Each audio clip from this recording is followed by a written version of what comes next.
예비고사 합격하신 분들 중에 국가고시 떨어지신 분은 아마 세 손가락에도 안 드는 걸로 알고 있어요. 기출문제도 없고 자료도 없고 저희 학교 기준으로는 이번에는 저밖에 안 됐거든요. 아무래도 이제 호주는 좀 실무적인 게 중요하고 한국은 좀 메커니즘이 워낙 중요하다 보니까 한국 약사를 최종 목표로 두고 있다면 저는 솔직히 호주 약대 공부도 제대로 하는 게 좋은 것 같고 저는 좋은 경험이었고 시간이었던 것 같아요. 한국에서 약대랑 비교했을 때 유학을 한 입장으로서 장점 그리고 단점이 어떻게 될까요?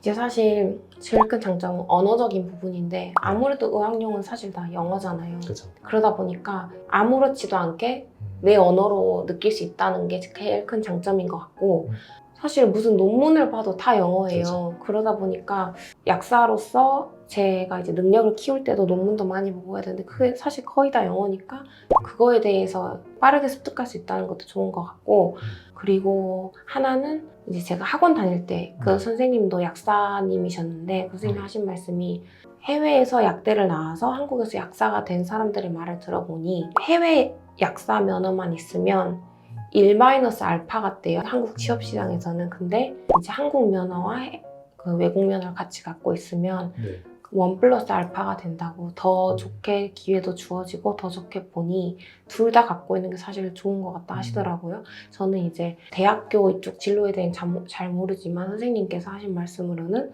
뭐 대학교 뭐 교수님 자리 이런 데 가기 위해서는 2개의 학위가 필요하다고 하시긴 하더라고요. 면허도 2개가 필요하고 그러다 보니까 아무래도 그런 부분에서 더 플러스 알파가 되는 점이 있는 것 같아요. 확실히 해외 학위를 가지고 있으면 이제 기회가 많이 열린다라고 이해하면 될 것 같네요.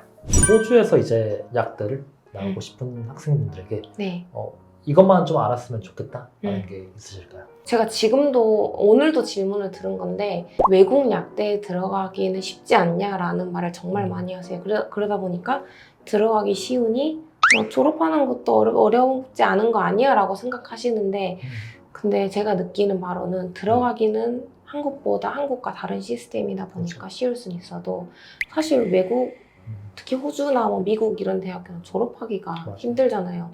매해 페일에서 사라진 학생들이 있잖아요. 근데 또 약학은 더 심한 것 같아요. 제가 느끼기에. 왜냐면은 매해 약간 챌린지 같은 그 페일을 하면 안 되는 시험이 있다 보니까 매 학년마다 구술 시험도 봐서 합격해야 되고 구술 시험을 보기 위해서 한 학년에 공부했던 걸 전부 다 복습해야 되고 또 졸업하기 위해서는 전체 학년에 공부했던 거를 또 해서 합격을 해야지 졸업을 시켜주고 이러다 보니까 사실 이게 쉬운 과정은 아니거든요.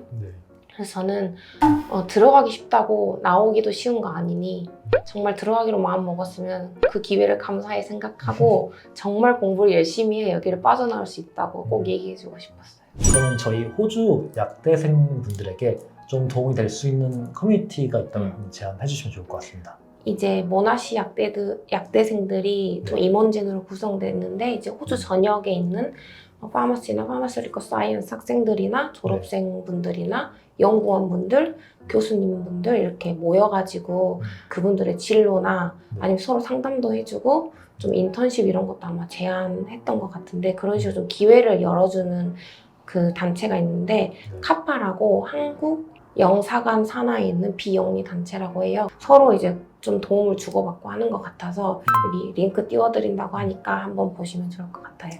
학생분들이 많이들 질문을 해주시는 것을 한번 대화해보면 좋을 것 같은데 학비는 이제 뭐 예를 들어서 부모님 지원을 통해서 오더라도 생활비 정도는 본인이 이제 커버가 가능한지 혹은 부모님 지원이 필요한지 마지막으로 어느 정도 연애 필요한지가 궁금합니다.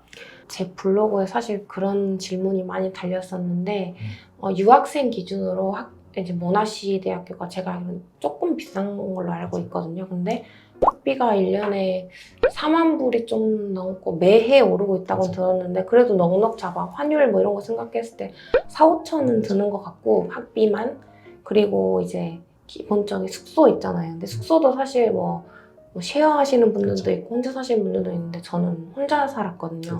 그러다 보니까 그때 당시에 400불이 좀 넘었던 것 같아요, 주에. 그래서 그렇게 하면 한 달에 한 1,600불, 2,000불 정도는 최소 잡아야 되고 이제 혼자 산다고 가정하면 근데 그렇죠. 요새 쉐어도 많이 올라가지고 제가 알고 300불 넘는다고 알고 있는데 그래서 그 정도는 한 달에 들고 생활비는 이제 너무 사람마다 다르지만 그렇죠. 만약에 약대로 입학한다 하면은 스튜던트 파마시스트라는 잡을 구할 수 있잖아요. 근데 그렇죠. 사실 1학년 때도 구할 수 있긴 하거든요. 그리고 약국에서도 1학년한테 기대하는 바는 없어요. 그러니까 사실 취업이 조금 더 부담이 적거든요. 그렇죠. 아무것도 몰라도 되는 시기이기 때문에 그때 만약에 이제 공부와 병행하면서 하면 생활비 정도는 커버가 가능할 것 같아요. 그런데 이제 적응하는 기간이나 시간을 조금 더 파트타이머 시간을 늘리는데 좀 시간이 걸릴 수 있으니까 초반에는 그래도 좀 자본을 갖고 있는 게 좋은 것 같고 일하다 보면 시간표도 학교 시간이랑 다르게 해가지고 일을 좀 더 늘릴 수도 있고 그리고 저번 영상에서 말씀드렸다시피 이 약국에서 일하는 게 학교 공부와 관련이 없는 게 아니고 너무 도움이 되니까 그렇죠. 이 공부가 되니까 그렇게 하면은 생활비 정도는 어느 정도 커버가 될 것 같아요. 수능 관련해서도 한번 바뀐 규정이 있다고 하셨는데 그거 관련해서 설명해 주시면 좋을 것 같습니다. 수능을 떠난 지 오래된 나이지만 제가 듣기로는 원래 약대는 들어가기 위해서 따로 수능 아닌 시험을 봐야 되는데 지금 그 시험이 거의 없어졌다고 들었거든요.